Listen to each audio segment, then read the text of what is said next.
ಮಂಗಳೂರಿನ ಕಂಕನಾಡಿಯ Father Muller charitable ಇನ್ಸ್ಟಿಟ್ಯೂಷನ್ನ ಸಂಸ್ಥಾಪಕರ ದಿನಾಚರಣೆಯ ದಿನವಾಗಿ reverend father Augustus Muller SJ ಅವರ 181ನೇ ಜನ್ಮ ವಾರ್ಷಿಕೋತ್ಸವವನ್ನು ಸಂಭ್ರಮದಿಂದ ಆಚರಿಸಲಾಯಿತು. ಮಂಗಳೂರಿನ ಕಂಕನಾಡಿಯ ಫಾದರ್ಮುಲ್ಲರ್ ಸೈಂಟ್ ಜೋಸೆಫ್ ಚಾಪೆಲ್ನಲ್ಲಿ ಸಂಸ್ಥೆಯ ಸಂಸ್ಥಾಪಕರ ದಿನಾಚರಣೆಯ ದಿನವಾಗಿ reverend father Augustus Muller SJ ಅವರ 181ನೇ ಜನ್ಮ ವಾರ್ಷಿಕೋತ್ಸವವನ್ನು ಆಚರಿಸಲಾಯಿತು. ಮಂಗಳೂರು ಧರ್ಮ ಪ್ರಾಂತ್ಯದ ಧರ್ಮಗುರು ಹಾಗೂ ಫಾದರ್ಮುಲ್ಲರ್ ಚಾರಿಟೇಬಲ್ ಇನ್ಸ್ಟಿಟ್ಯೂಷನ್ನ ಅಧ್ಯಕ್ಷರಾದ reverend father doctor Peter Paul Saldanha ಅವರು ಪ್ರಾರ್ಥನೆ ಹಾಗೂ ಧಾರ್ಮಿಕ ವಿಧಿವಿಧಾನಗಳನ್ನು ನೆರವೇರಿಸಿದರು.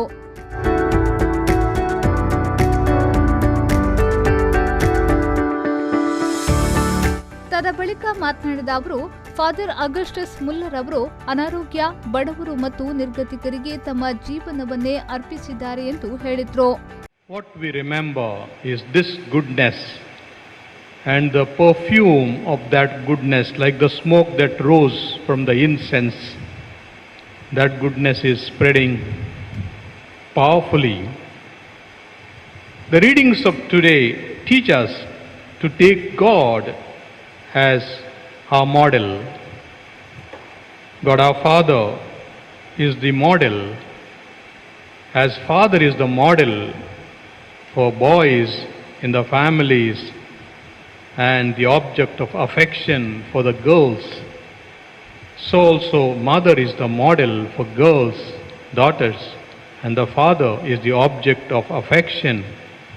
But Jesus' presence today, to go beyond this mere psychology, to look with faith and take God the Father, who is both fatherly and motherly, to imitate him in his greatest virtue, and that is his mercy.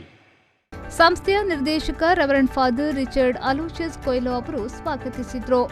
Father Muller medical ಕಾಲೇಜಿನ ಆಡಳಿತಾಧಿಕಾರಿ reverend father Ajit P ಮಿನೇಚಸ್ ವಂದಿಸಿದರು. ಈ ವೇಳೆ Father Muller medical college ಮತ್ತು ಆಸ್ಪತ್ರೆಯ ಆಡಳಿತಾಧಿಕಾರಿ reverend father Rudolf ರವಿಡೇಸಾ ಮೊದಲಾದವರು ಉಪಸ್ಥಿತರಿದ್ದರು. ನಾಗೇಶ್ ಕಾವೂರು, ವಿ4 ನ್ಯೂಸ್, ಮಂಗಳೂರು.